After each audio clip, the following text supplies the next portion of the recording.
हाय दोस्तों, मैं अनुज। स्वागत है प्रतिभा एग्जाम स्टडी पर। कैसन हो? बढ़िया हो ना? मस्त हो? तैयारी ज़बरदस्त चल रही है। तो आइए, आज का टॉपिक रहेगा हिंदी व्याकरण से रहेगा, घोष और अघोष। पिछले क्लास में वो अपने का व्यंजन से रिलेटेड अपने क्लास दिया था, आपने देखा भी होगा, वॉच भी किया होगा। आज की जो टॉपिक रहेगा घोष और अघोष से रहेगा। तो आइए जानते हैं घोष और अघोष होता क्या है व्याकरण में। देखो, घोष और अघोष दो ऐसे वर्ण हैं, इसको दो भागों में बांटा गया है। जैसे बात करते हैं कंपन के आधार पर हिंदी वर्णमाला को दो भागों में बांटा गया है, यानी कि दो भेद होते हैं। ठीक है, पहला होता है अघोष और दूसरा होता है घोष। ठीक है, तो बात करते हैं कि अघोष वर्ण क्या है। अघोष वर्ण ऐसे वर्ण है जिन वर्णों का उच्चारण श्वास से होता है, उन्हें अघोष वर्ण कहा जाता है। ठीक है, इसकी संख्या 13 होती है। ठीक है, बात करते हैं नेक्स्ट पॉइंट की मेरे प्यारे दोस्तों।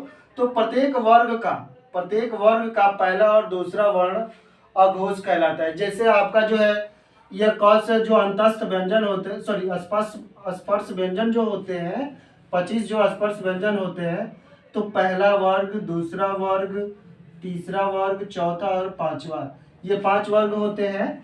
तो यहाँ पे अघोष वर्ण क्या होते हैं?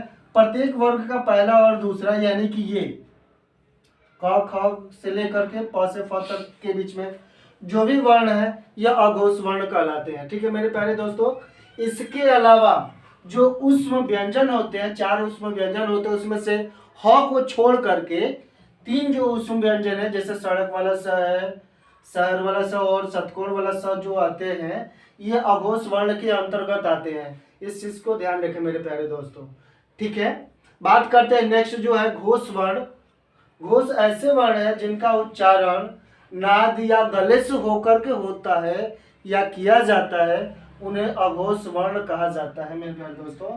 इसकी संख्या जो होती है वो 31 होती है। इसका प्रत्येक वर्ग का तीसरा, चौथा और पांचवा सभी वर्ण घोष कहलाते हैं। यानी कि तीसरा और पांचवा जो वर्ण है, वर्ग का वर्ण है, यानी कि ये पार्ट आपका जो है, ये सभी वर्ग के जो वर्ण है, यह अघोष वर्ण कहलाते हैं। ठीक है, नेक्स्ट जो पॉइंट होता है अंतस्थ व्यंजन। अंतस्थ व्यंजन 4 होते हैं आपका जो है य, र, ल, व, और एक जो ऊष्म व्यंजन ह होता है, वो आपका घोष वर्ण के अंतर्गत आता है।